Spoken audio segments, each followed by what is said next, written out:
Now more than ever, innovative technologies are fueling change and sparking new ways of thinking. Collaboration between corporations and startups is key to staying at the forefront of these trends. However, finding the right startups can be expensive, time-consuming, and ineffective. But Plug and Play is here to help. As a corporate partner, you will gain access to a whole ecosystem of innovation. Discover startups that meet your tech interests. Stay updated on the latest trends and network with industry peers. We will help you during every stage of your innovation journey, no matter where you are and where you want to go. Get in touch today.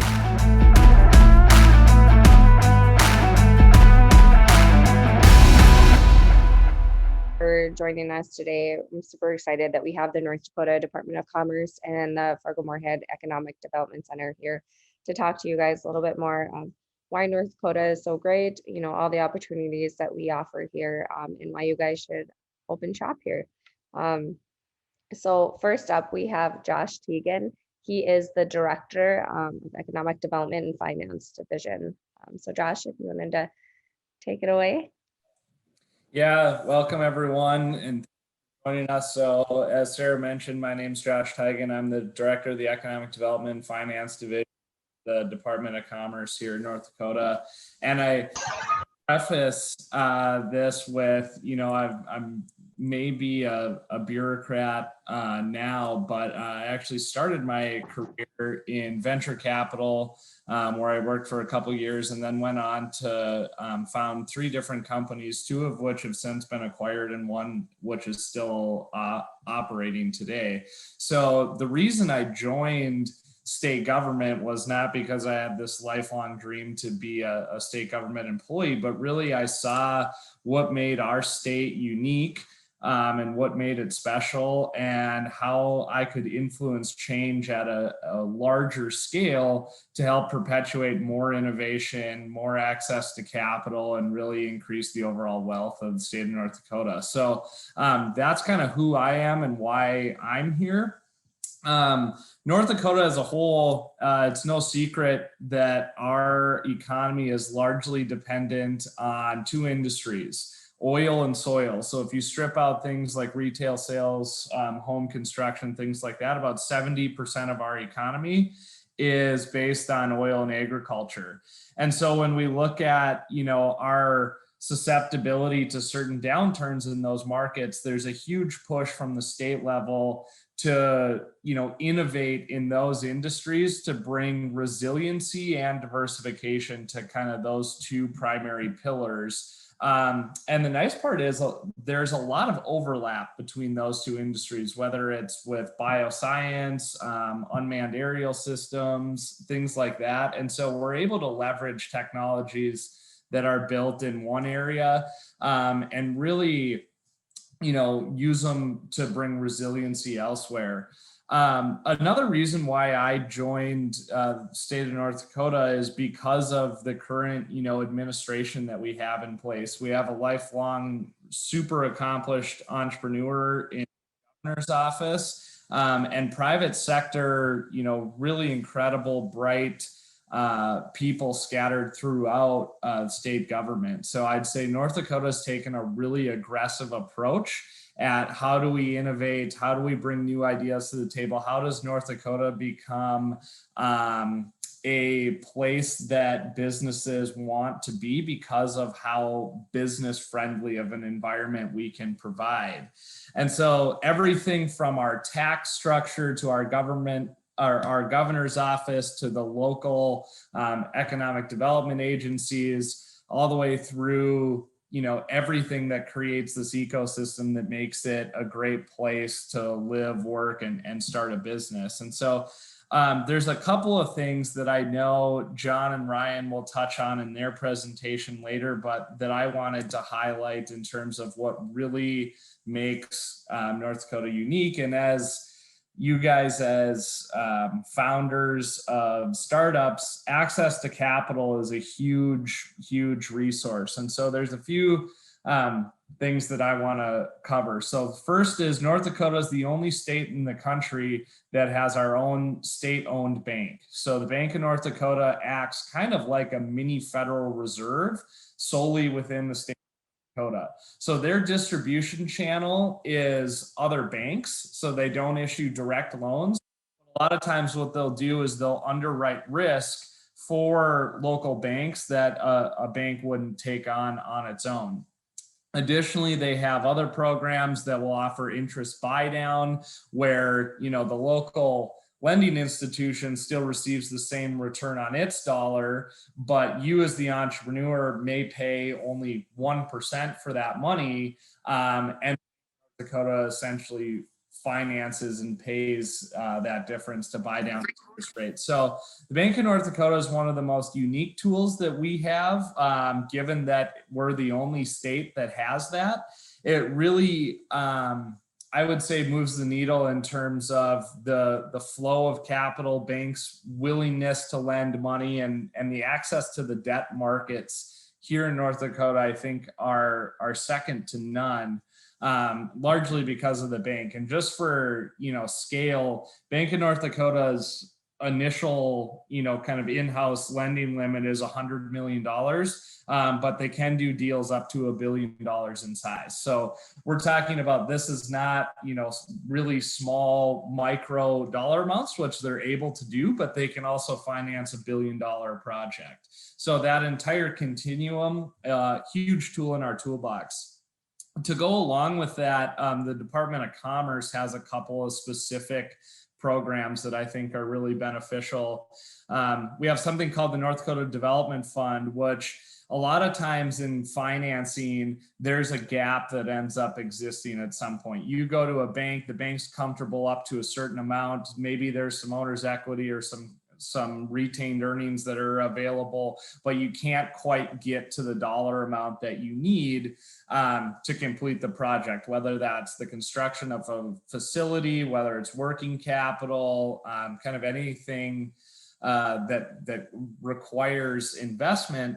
The Department of Commerce has a tool called the Development Fund, which will fill that gap, and we'll essentially take the collateral positions that no one else wants, meaning we're in second and third on a lot of these things, but we'll finance that in the name of economic development, not necessarily in the name of return on investment. So a lot of times we are the most flexible lender at the table, and we do a lot of those deals in conjunction with the local economic development agencies, and John and Ryan, I'm sure, will touch on their fund at the local level as well. Also within the development fund is a venture capital program as well, which does just what it says, makes venture investments, a lot of convertibles. And really the overarching theme is we can do pretty much anything within that development fund construct. We just increased our investment limits from 1 to 3 million just last week, actually. So there's this huge shift that's happening statewide to say, let's get capital in the hands of these early stage entrepreneurs. And that's the future of our state in terms of a diversification and resiliency. There's two other programs I'll touch on quickly. One is the Innovate ND program, which I think anyone in this group is probably beyond the scope of that. That's really the early stage proof of concept, $40,000 grant to prove out the market, prove out a product. Won't spend too much time on that. But the other one is, I think, the most advantageous financing program in the entire state. And that's called the LIFT program, which was created in the 1921, the 2019 to 2021 legislative biennium, and it was $15 million meant for IP commercialization in the state of North Dakota. And the terms of that financing is actually spelled out in Century Code. And it says it's 0 payments for the first 3 years, 2 years of interest only at 2%. And then in year 6, it either gets refinanced or converts to the Bank of North Dakota rate. But there's no collateral and no personal guarantee tied to that loan. So it does not affect any other financing that you may get. And the reason it was structured that way is, the valley of death in terms of, as founders, you have a couple options in the early stage, financing of things. One is you can sell equity, which is expensive, and you end up giving up a bigger portion of the company that you probably would want. Or it's the debt side, which can be challenging because in the early stages, there's not a lot of collateral. So the LIFT program really is the perfect mechanism to fill that gap at that point in time, to say you can take on, $1 million from this program and not sell any equity, not have to put up any collateral, and you don't have to make any payments whatsoever on this for the first 3 years, which allows you to take that money, commercialize the IP, start realizing revenues from that IP before you even have to start making payments, which are 2% interest only for the next 2 years. So you can really use that as a springboard to launch your business, and then, follow that on with maybe development fund financing, Bank of North Dakota, or private capital as well. So from a big picture standpoint, statewide, that's kind of the lay of the land. The last piece is North Dakota has a sovereign wealth fund as well. So I mentioned our other industry, which is the oil and gas industry. A portion of those tax revenues go to what's called the legacy fund, which is the sovereign wealth fund for the state. This last legislative biennium, the legislature carved out 20% of that legacy fund, which is $1.6 billion. And they said that has to be invested in the state of North Dakota. So there's an asset manager that's been hired, and they've been tasked with deploying that capital. So that brings even bigger scale institutional capital to the state, available to companies that want to do business here. So that's kind of the lay of the land from a big picture standpoint. There's a lot of different nuances that we could get into, even from the tax standpoint, where really I say our tax commissioner has the easiest job, because when he talks about the tax programs, it's basically you don't have to pay any tax if you're a business here in North Dakota. It's not entirely true, but very, very beneficial. And really, we're a small state. And that works to our advantage, because we can bring anyone that needs to be at the table to the table in a matter of a couple of text messages. And our collaboration between the state level, the local governments, the local economic development agencies, and then the private sector is really second to none. So the speed at which things can be accomplished here, I think, is one of our biggest competitive advantages. So I think I'm probably over my allotted time already. So with that, I'll turn it back to Sarah. No, that was great. I think all important information. With this being more interactive and just being a meeting, if you guys have any questions for Josh, just feel free to turn your camera on and ask away. Yeah. Is it possible to have some of these points? I try to take notes, but I'm not sure whether I got all the notes. But is it possible to have the highlights of this, the main points, which advantages which are there in starting the business in North Dakota? So we would like to have that.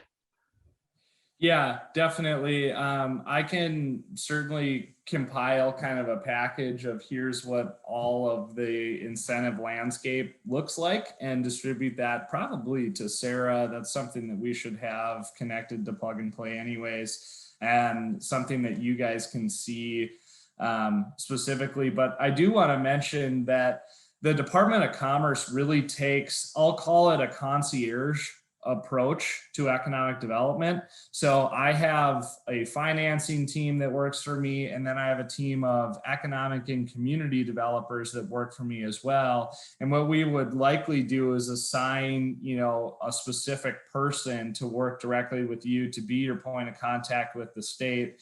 And that person will know, how do we pull in the Department of Agriculture, the Bank of North Dakota, the tax department, all of these different entities, what applies, what the impact could be to your business and kind of back the approach for you. So you're not just left, searching around on websites trying to figure out what applies to you or not. We'll give you a specific point of contact that can kind of aggregate all that information for you. Fantastic. Thank you very much. Hey, Josh, John Masco here with Leaf Tech Ag. How do we get an appointment, get started to talk about it and see if what can work and what the possibilities are for us? Yeah, so a couple of things. So we always like to include the local developers and everything that we do as well. So John and Ryan that are on the call here, as well as myself, you guys have my contact info, and really I would say it would just be an email to get the conversation set up. There, like I said, I'll probably hand off the day-to-day to a specific developer that has expertise in the industry. And from there, they'll be able to work through all the other, programs available statewide, but I can certainly be that first point of contact for everyone.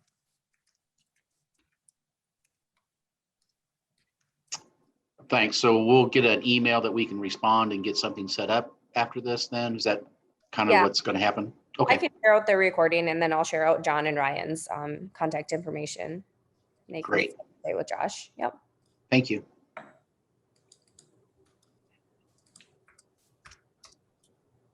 Any other questions for Josh or any of the programs he talked about?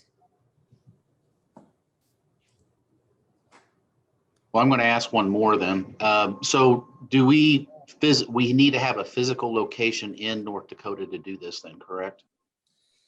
So there's a couple, physical location is a challenge to you because some businesses don't need a physical location, but what we would do is it's defined as significant presence. So that can be a case by case deal, which means it could be 51% of payroll or 51% of CapEx or different things like that. So each individual program have its own requirements. And sometimes what will happen is, say you receive funding from one of these programs, they'll put what's called a presence agreement in place, which essentially says you have to maintain, X level of involvement in the state, and otherwise, these funds are due back or something like that. Right. So we try to take a flexible kind of creative approach to it. Rather than just a blanket, you have to, rent an office or build a building and that counts.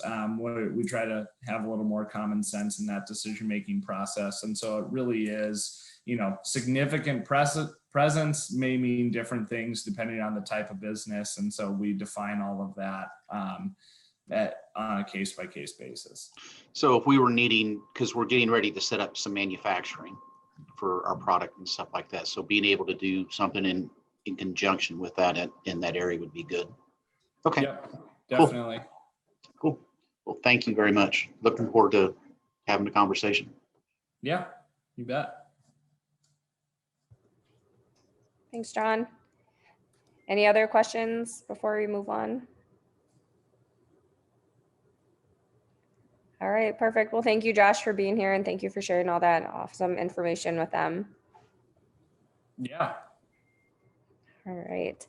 So up next, we'll move on to the Fargo-Moorhead Economic Development Center. So we have the dream team here made up of Ryan Osheim, the Chief Business Development Officer, and then John Mahachek, who is the Chief Innovation Officer. Ryan's going to do most of the talking, so I'm just here to babysit him and then chime in if needed. I'm John. Since Ryan's doing all talking, I'm John. I work here at the EDC. Been doing this combined about 12 years. I work a lot more with the younger companies. Ryan does as well too, but my specialty is a little bit more with the startups and the younger companies and the ecosystem as a whole. And but I delve a little bit into the more traditional businesses, and just kind of Ryan can explain that too. Of his role is a little bit similar. John's here to fact check me, and I may refer to him from time to time to do just that. So Sarah, I had a PowerPoint, which I'm sure everyone is dying to see. Do you want me to just pull that up by sharing my screen, or is there a better way to do that? Yeah, go ahead. Otherwise, I'm happy to share it for you if that's easier. Okay. I don't know if I have the option to share, so it might work better for you to do it. Okay. Oh, yeah, while Sarah's pulling that up, I'll just kind of give a real quick background on myself. As John mentioned, we work closely together. We're an economic development organization, so we're all about kind of growing the opportunities in our market. Josh mentioned agriculture and energy being kind of the backbones of the state economy. While that's true statewide and certainly within kind of the Fargo-Moorhead metro area that we represent and serve, we do have a pretty rich and diverse economic profile. So we've got strength in our manufacturing sector. We've got certainly a lot of ag equipment, as one of the reasons that Plug and Play is in the Fargo area. And it's that convergence of manufacturing capabilities and expertise in ag and ag equipment, engineering and development. But we've got software development kind of in our blood as well. A number of companies that are established, and we'll talk a little bit. I've got a slide on the ecosystem, but we're really excited. Every time there's a new cohort. Ideally, I think we'd be doing these in person, and as many of you as possible would be showing up in Fargo and spending time here. And so some of this would be self-evident as you got to experience the community in the region, and make those connections and have some of those chance meetings. Unfortunately, doing this virtually, those opportunities aren't as available. So, we kind of are doing this to kind of supplement some of that. So, our job, I don't think, is to sell you on the market. Obviously, we want you to know as much about it as possible. And part of that is, we want all of the companies that are coming through the Plug and Play cohort to be able to think strategically, right? So kind of John's questions about, capital formation and access to capital and, partnerships. Those are all things that we want to help kind of inform and expose to folks that might not have kind of the level of awareness about this region. But even more than that, we've got a rich ecosystem here. And so if there's a connection we can make to help a company, maybe it's a sensor technology, maybe it's a software program that you have that fills a technical gap within our ecosystem, and maybe doesn't mean that you're going to have a presence or a business here, but helps fill a major kind of technological need. Those are connections we want to help make. So we want to strengthen companies that are already here as well. So if you think there's a conversation we need to have that maybe isn't on the level of, hey, we want to put an office there, we want to put manufacturing there. Maybe it's more along the lines of, we just want to strengthen our connections. Those are I think efforts that we want to engage with you on. That's a big part of our work is making connections. So all with that long rambling introduction, maybe we can move forward on the slides, Sarah. And one more. Yeah, so just kind of an overview. Again, I apologize to those of you that maybe have more awareness about the region and the state than others, but I think it's always important to start with kind of that, that basic foundational level of agriculture, right? That's kind of what the state was founded on when people started homesteading in the 1860s, and just helping kind of baseline, where the state is at and providing, food and feed for the world. And so, we're number 10, or we're number 1 in production of 10 crops. You can see them on the right side there, a lot of beans, canola. We're number 1 in honey, which I think probably surprises a lot of people. Barley, so we make a lot of the inputs that go into beer and other great products. Wheat, obviously, is a big one for us. And then kind of secondary in a number of other big crops, second and third, sugar beets, oats, potatoes, fourth. So a lot of crops and products that are enjoyed nationally and globally are from here. obviously with that comes a lot of acreage. So nearly 90% of our state's land is committed to ag production. And we're a fairly sizable state. I think we're on the upper end of the size of states nationwide. 7.7 billion in ag cash receipts. So it's, as Josh pointed out, one of the big sectors of our statewide economy. Can we go to the next slide, Sarah? So I was kind of starting to talk about the ag ecosystem here. So, again, the strength of the local economy is certainly powered by agriculture. And part of that is the value add element of manufacturing and taking raw feedstocks and converting them to biofuels and other food grade products. John Deere Electronic Solutions, has several locations within the market. CNH Industrial manufacturing a few product lines here. RDO Equipment, which is the largest John Deere dealer in the country. And as you can see, they've got their new building right behind me. Amity Technologies, which is a sugar beet technology innovator, and a number of others. We also have the third largest Microsoft campus in the country is located in Fargo. So all of this is kind of, I'm sharing this with you to help kind of, build an understanding of kind of the ecosystem and talent pool and center of gravity that we have in not only agriculture, but where technology meets agriculture. So next slide, please. Again, this is kind of building off that, number of technology companies. I won't go into depth here. I will note one company, Aldevron, which is the top logo there, is a biotech firm that started with a couple guys in a small office in NDSU, and now it's I think they've got over 500 employees, and they're the major supplier of biologics for a number of pharmaceutical companies, but most notably is Moderna. They're providing all of the vaccine biologics for the COVID-19 vaccine that Moderna has, and they're located here. So next slide. North Dakota State University. So we've got two major research universities in the state of North Dakota. One's University of North Dakota. I'll talk about them in a minute. They're aviation, medical school, law school, engineering, and then NDSU, which strong engineering, pharmaceutical, nursing, but agriculture is a big part of that university. It used to be the ag school, the ag college. Second precision ag degree program in the United States.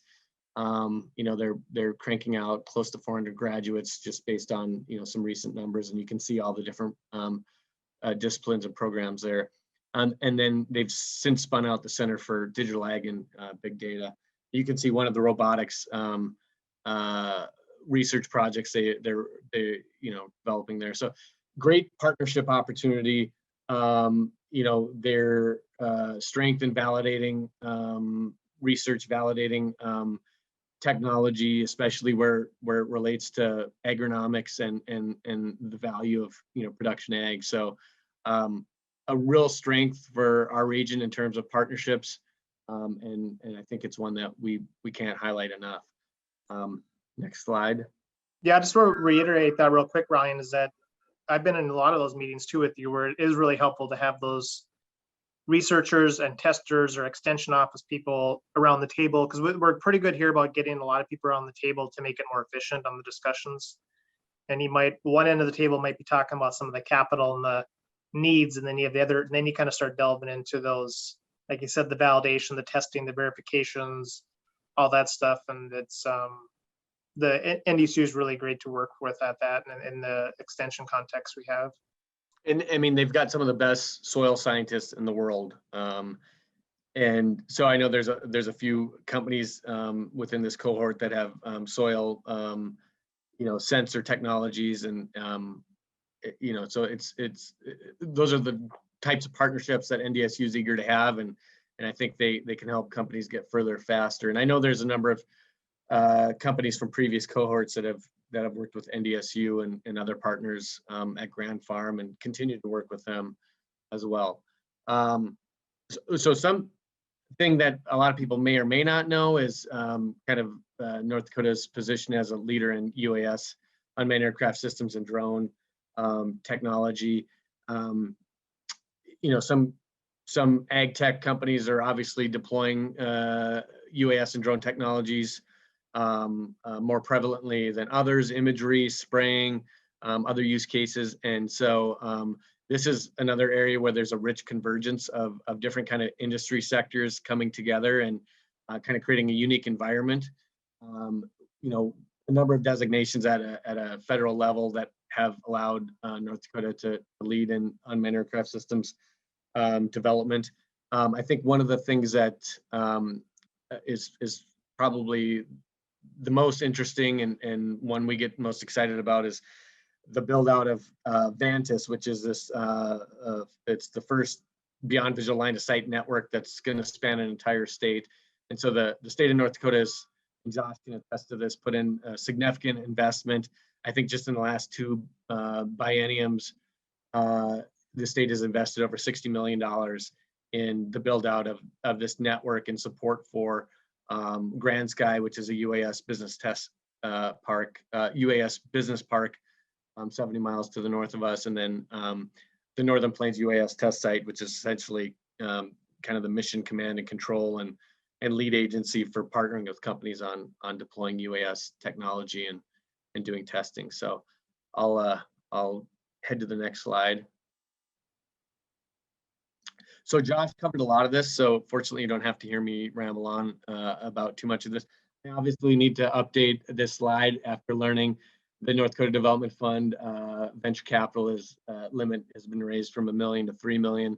One of the programs I don't know that was mentioned, again, kind of tailored to this conversation and developing ag innovation, is the APUC program, Ag Products Utilization Commission, which is a Department of Ag program. And so they've got a grant program that meets quarterly to provide grants to companies that are increasing the marketability of ag products. And they've since added a focus on equipment and innovation too. So that's a program I would highlight for companies that are interested in, thinking strategically about their connectivity to the state. Our organization at the Greater Fargo-Moorhead EDC runs a Growth Initiative Fund, which is a $8.5 million fund that's focused on economic development, and we have a $20,000 microloan program, and we also do some direct loan out of that. Josh mentioned the Legacy Fund, which is the sovereign fund that we have within the state, and which was authorized this just within a few months ago during this last legislative session to hire a firm, 50 South Capital, which they've stood up this Dakota Growth Fund, which is $100 million multi-stage investment fund. So this is brand new. They haven't made any investments because they're literally in the process of standing it up and hiring a team to manage that program. So we're excited about that and the opportunity that it has to kind of build on what's already a strong capital access and capital formation that we have within the state. There's a few programs that aren't on here. There's a bioscience innovation grant. So anyone that's developing technology that's got a connectivity to the biotech space, certainly there may be a fit there as well. So I'll pause for a moment to maybe see if John's got anything to add to that or any of the things I've mentioned. No, I think the only thing I'll just add is that with these programs, it's a lot to digest, even for companies that are already here. So much like Josh said, the Commerce staff taking a concierge approach, it's like what we do here as well. It's not expecting the companies, not expecting the banks, for example, to know all this stuff. So we basically visit with the companies, figure out what their current stage is, what their needs are, and then just try to kind of tap into our own knowledge and some stuff we have to look up too. But our job is to kind of assess what we hear from you and then say, hey, does some program or some connection fit? Exactly. Yeah. And it kind of starts with what John had mentioned earlier in his questions is how do we connect with you? And it's just email us and we'll set up a time to have, a deliberate conversation about what your needs and priorities are and how, what the state and region have to offer might be a fit for kind of your strategic vision for your company moving forward. Next slide.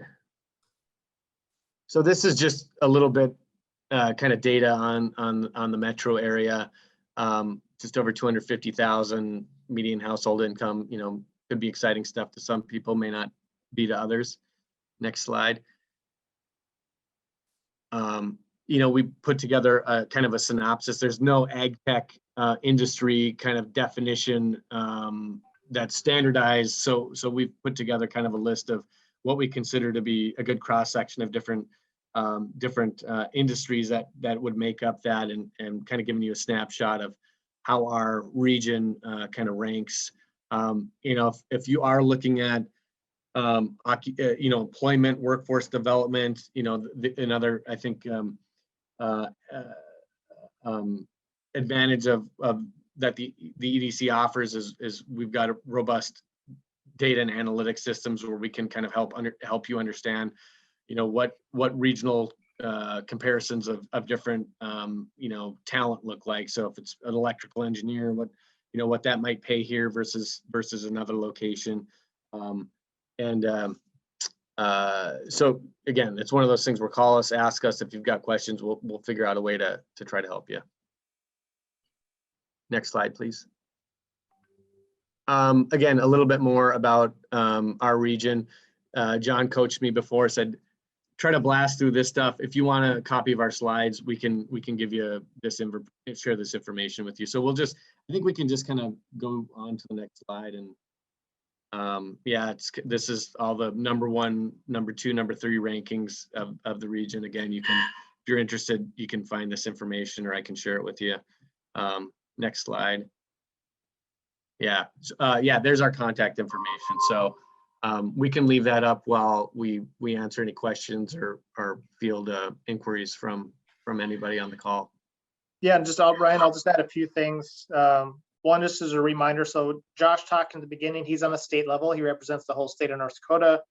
Ryan and I are what we saw as the Fargo-Moorhead Metro, which is essentially Cass County, North Dakota, Clay County, Minnesota. So while we've been talking as well about all the North Dakota stuff, we do have essentially our right foot is in Minnesota as well. So we can kind of connect into that. I will tell you that's not quite as robust of many things on the Minnesota side. So a lot of the activity with what we'd call like the growth companies or the primary sector companies does happen on the North Dakota side of our river.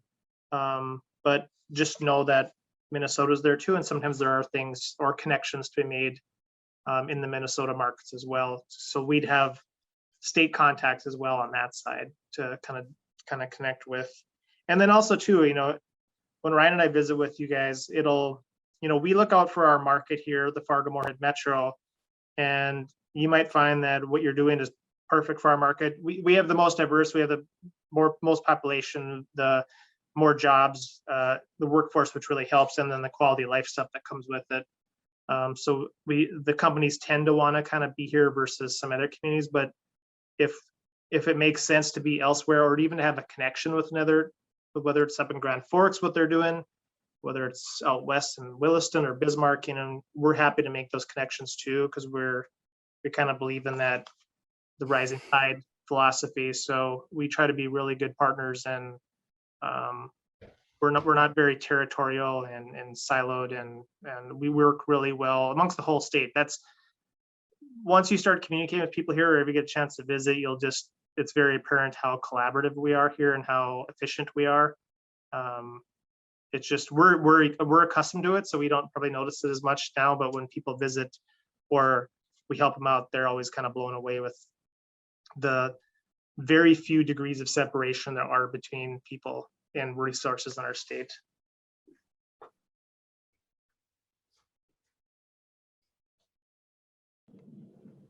So yeah, I think that's our point where we turn it over to anyone that might have a question or Yeah, definitely. What questions do you critique. guys have for them?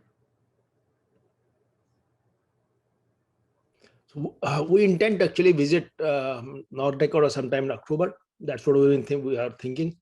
So will that be a good time to meet you people? Yeah, absolutely. I would say let's connect and we can try to help plan that trip, you know, so we can kind of understand before you get here what some of the priorities are that you have, and we can schedule, I think, an impactful agenda so that we kind of have all that stuff lined up and organized. And so we're not wasting any time of yours while you're here. We can make the most productive value for your Yeah, time. our main business is going to be with the PNP that time in any case, because that's who we'll be visiting. And but I would definitely like to meet you people and see that and see where we go from there. Yeah, no, definitely. We look forward to that. Ryan, Darren Hughes here, Laconic, based in Australia. Thank you very much for the overview. Appreciate what you've got there. I don't quite know how we access it and how we could use it at this stage, but I wouldn't mind touching base just to learn a little bit more about how does an international company tap into these. I'm not clear in my head how I work, but I can see that there's a lot of opportunity here. I might need to just reach out and touch base again. Yeah, thanks, Darren. And thanks for being on the call, because I think if I'm not mistaken, it's about 11, it's almost midnight, almost 12 where you're at. So thanks for staying up late. That's all right. Yeah. 10 to 12. So I'm getting close to bedtime. Yeah, well, I'm not sure the answer either, but I think there may be an answer there, and it could be, you know, sort of a satellite functionality. Maybe there's a connection with another firm where there's an opportunity to collaborate and have a presence that way. So, you know, I think to Josh's point, you know, we don't want to be so rigid that we close the door to an opportunity. We want to be flexible enough to think about it. So yeah, I'll maybe just follow up and we can set a time up to visit. Yeah, Thanks, we might find there's no connection or no relevance, but we don't know that until we have the conversation and kind of learn more about each other. But what I find is it's building the trust and building the relationship, right? Because you never know when you want to pull on it down the track, but at least if you've got those connections, you've got those relationships, and I guess why we're in the Plug and Play Accelerator is a fantastic opportunity to do that. Yeah, absolutely. It could be something where it's, you know, we establish a relationship now and maybe nothing, you know, measurable happens for 3 years, and then maybe the timing is better and there's some more meaningful connection down the road. But it's building that awareness, and then, you know, to the extent we can connect. I didn't even mention Grand Farm, which I should have had them in my slides, but they're a big part of our ecosystem, and, you know, Plug and Play companies are working and doing projects out on Grand Farm. It's a 160-acre kind of research test site where a lot of the corporate partners are working with startups and you know, putting their technologies in the field, literally. And it's a huge opportunity for press and for exposure for companies too, because we've got partners that are really good about making a kind of a public scene in a good way, and getting headlines and getting companies a lot of really good exposure. So it could even be something like that.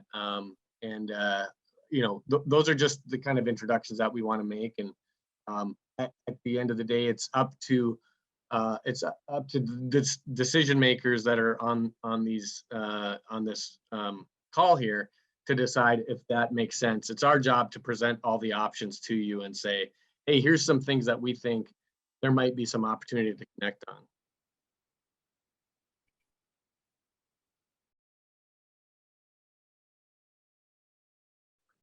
So I can see Isan is asking a question, and actually, before I even get to the question too, I mean, I don't want to call him out, but he's an example. He's made, I think, 2 trips now to Fargo and kind of saw some of it firsthand. But so he's asking us, what would a good startup do to reciprocate? What do you need from us in order to make it a mutually beneficial partnership? I mean, Ryan, you can answer too, but I'd say right away, Oh, okay, so it can't be an audio. Right away, we're less concerned about being mutual. Like we want to help you. Like we want to be one-sided first, but we appreciate that. Seems like more and more of the entrepreneurs are asking that question of like, oh, how can we be helpful too? So at first we just want to know about what you have going on, but also too, like whether you, like in the case of Isan, he's been here, he's witnessed some of this stuff, be a good advocate for us and maybe talk about it with others that are in the program, kind of help them understand it. Because again, if you've never been here or you didn't really even know what North Dakota Fargo was before, you probably have a lot of misconceptions. And we hear that all the time for years of people wondering if we even have internet here, you know. But it's, so that'd be one thing, is just being an advocate and just kind of getting the word out on all the resources and the connections here. But big picture, we want to help you first. So I appreciate you asking that though. Yeah, that's exactly, I would have said the same thing. Is, you know, we, you know, and let us tell your story. Like, you know, let's work together, let's help you. And then at some point we're going to say, hey, we want to tell your story, because that helps us tell our story.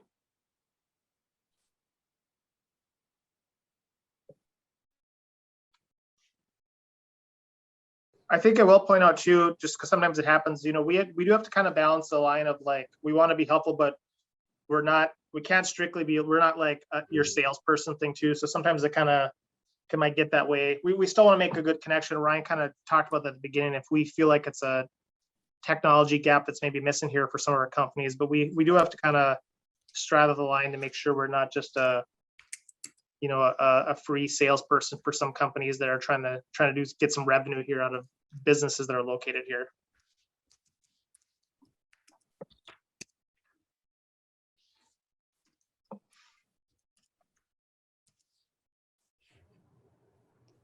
Did you guys have any other questions for John and Ryan?